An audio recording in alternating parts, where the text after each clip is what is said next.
The Honourable Minister in the Ministry of Housing and Urban Development, the Honourable Anil Robert. Senator, thank you. Thank you, Mr. President, and thank you for the motion on the adjournment. Let me first of all agree with you, Senator Anthony Vera. Housing is in a crisis in Trinidad and Tobago, but the crisis did not begin on April 28th. So I will show you how we have reached to a crisis point. It has been decades in the making, and most of it is stamped with the PNM. First of all, the public sector, which plays a critical role in the development of affordable housing, has significantly reduced its construction efforts. This has resulted in a significant shortage of accessible housing, especially for the vulnerable and low-income groups, as you have said. Many families are forced into substandard living conditions, overcrowded homes, or the informal housing sector. Mr. President and Honourable Senator, in the budget statement of fiscal 2021, the then PNM Minister of Finance announced that the Housing Development Corporation would aim to deliver 25,000 units into a 10-year period through an accelerated housing construction program. Well, let me just say, total, complete failure. PNM promises never materialize. People never matter. However, since the announcement of the initiative, HDC has completed only 1,804 houses over a 5-year span, spending $2.8 billion, significantly below the annual average necessary of 2,500 needed to achieve the 10-year target of 25,000 homes. I can't even call the numbers, they're so low. The PNM 2017-18, 871 houses. This is while the number of people applying for houses went up from 145,000 to a maximum of 214,000 citizens applying at the HDC. But this crisis didn't just occur like that. Well, you have to look at leadership. It's a crisis of leadership. Let me quote from the former Prime Minister, the one who was duly elected and not selected. On the 23rd of November 2015, just 2 months after the Prime Minister became the Prime Minister, he said, and I quote on Hansard, "There is a big problem in this country with respect to the shortage of housing." Now keep in mind, this is 10 years ago.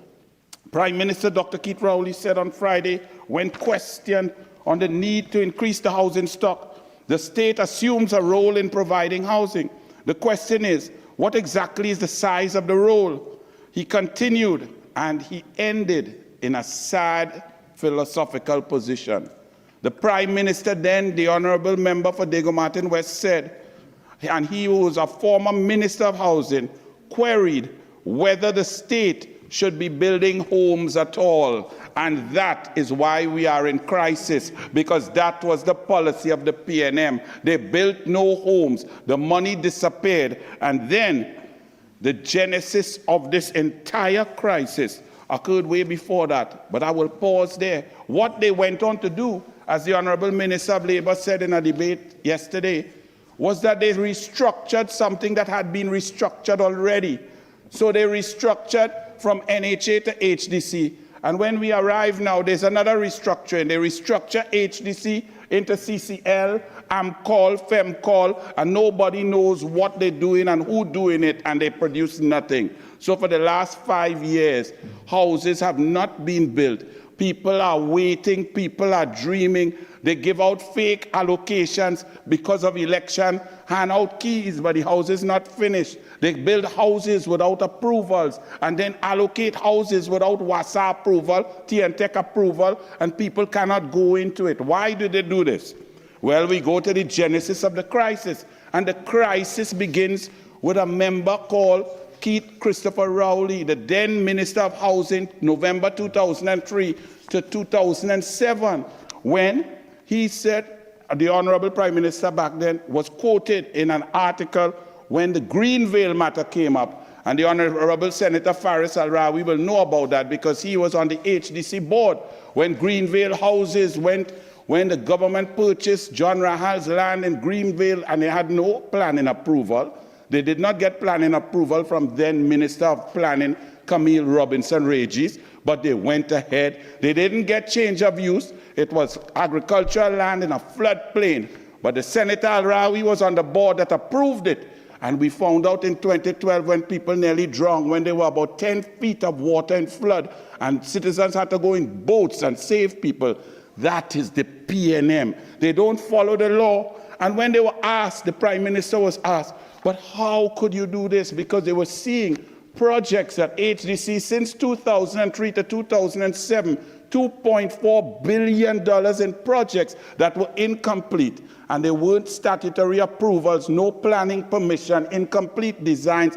And you have Edinburgh 500, well, you know about Las Alturas, Harmony Hall, Wellington, across the country, while the then Minister of Housing was Keith Christopher Rowley, the member for Diego Martin West. He was asked, but how could you build housing without approvals, without statutory authority?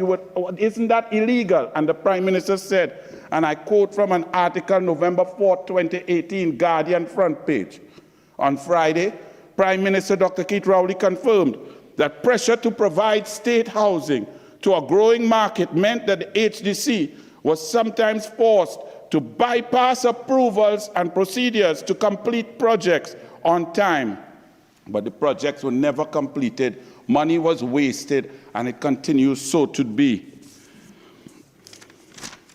When we see now we're at the HDC, and have no fear, I'm laying out the problems and the crisis for you, but that is why we have a minister, the Honourable David Lee, we have the Honourable Philip Alexander and myself. So yes, we will fix it. We will come and build houses.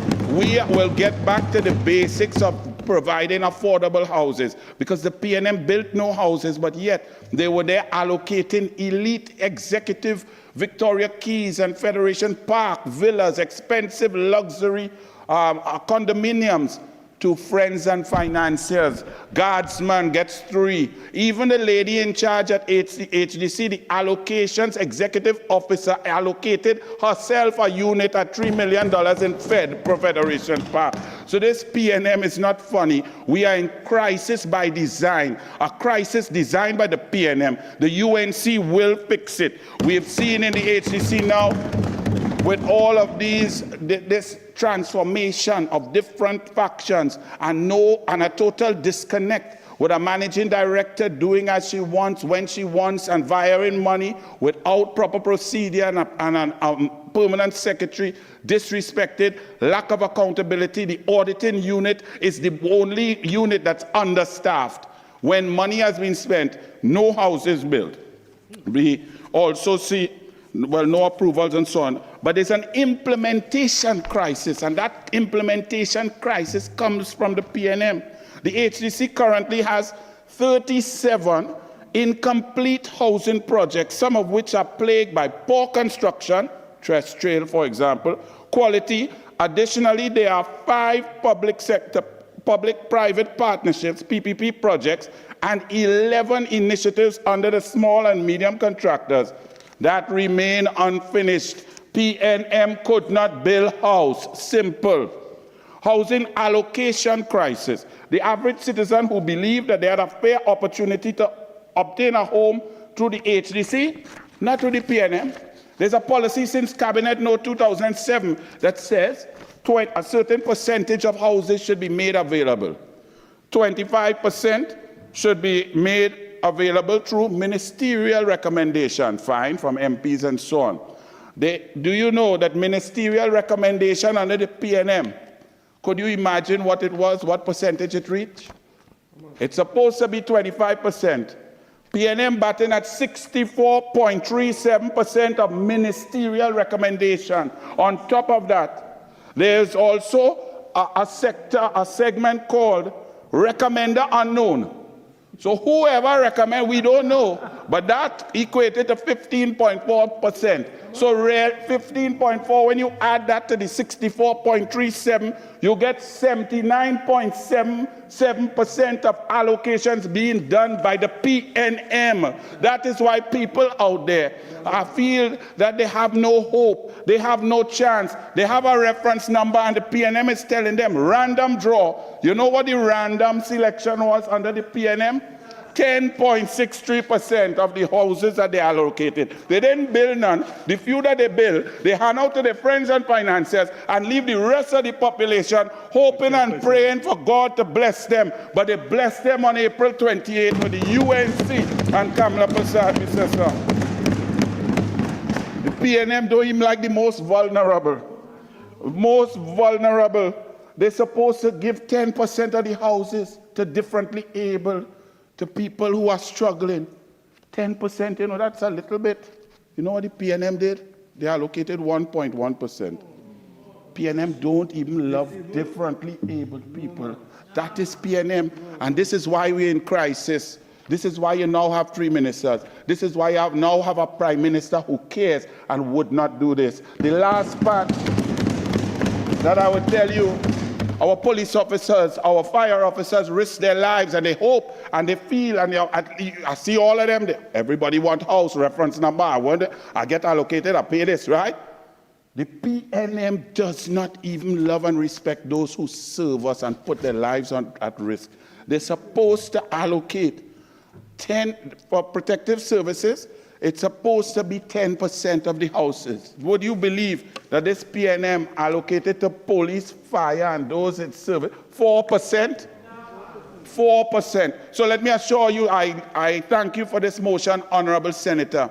The Minister David Lee, the Prime Minister, and the Minister of Planning, we are coming with a holistic strategy, and we will return housing back to basics to provide affordable communities with creative, innovative, environmentally friendly, and we will implement, we will build, and we will allocate fairly, not through Balize House. Thank you very much.